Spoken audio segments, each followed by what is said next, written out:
বাচ্চাদের টিফিনে নতুন কিছু দিতে চাইলে এই রেসিপিটি আপনাদের জন্য। এটা আপনারা সন্ধ্যা স্ন্যাক্স হিসেবেও খেতে পারেন। দারুণ টেস্টি হয় ও বানানো খুবই সহজ।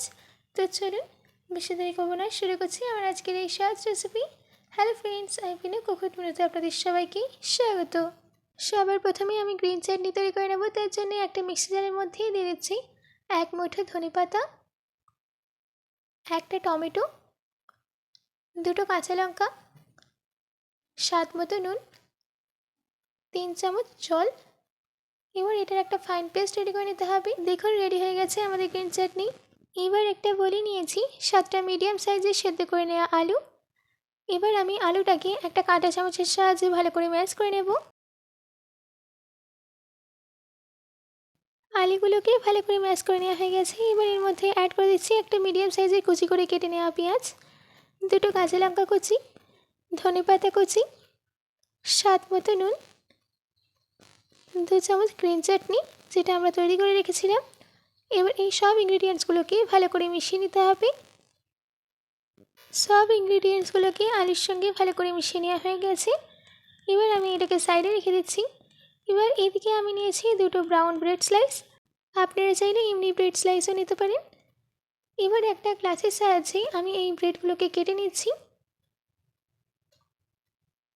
দেখুন ব্রেডগুলো কেটে নেওয়া হয়ে গেছে।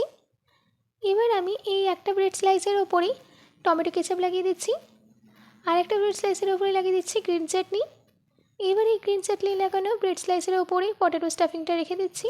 রেখে দিয়ে এই আলুটাকে ব্রেড স্লাইসের গায়ে লাগিয়ে দিতে হবে। তারপর যেই টমেটো কেচাপের ব্রেড স্লাইসটা ছিল সেটা এর ওপরে দিয়ে দিতে হবে। এবার আমি ভেজে নেব। তার জন্য একটা প্যানে দিয়ে দিচ্ছি 4 চামচের মতো সাদা তেল। তেল গরম হয়ে গেলে একে একে রেডি করে রাখা ব্রেডগুলোকে দিয়ে দিতে হবে। যখন একটা সাইড সুন্দর গোল্ডেন কালার চলে আসবে তখন এটাকে অপর সাইডে উল্টে দিতে হবে। এবার অপর সাইডেও রান্না করে নিতে হবে। আমি এই ব্রেডগুলোকে 2 সাইডে লো ফ্লেমে 1.5 মিনিট সেঁকে নিয়েছি। অপর সাইডেও গোল্ডেন কালার চলে এলে এগুলোকে তুলে নিতে হবে। এবার আমি আপনাদেরকে কেটে দেখাচ্ছি। কেটে নেওয়া হয়ে গেলে এই কেটে নেওয়া অংশের চারিদিকটায় ভালো করে টমেটো কেচাপ লাগিয়ে দিতে হবে। টমেটো কেচাপ লাগানো হয়ে গেলে আমি এর গায়ে ঝুরি ভাজা লাগিয়ে দিচ্ছি, যেটাকে আমরা ভুজিয়াও বলে থাকি।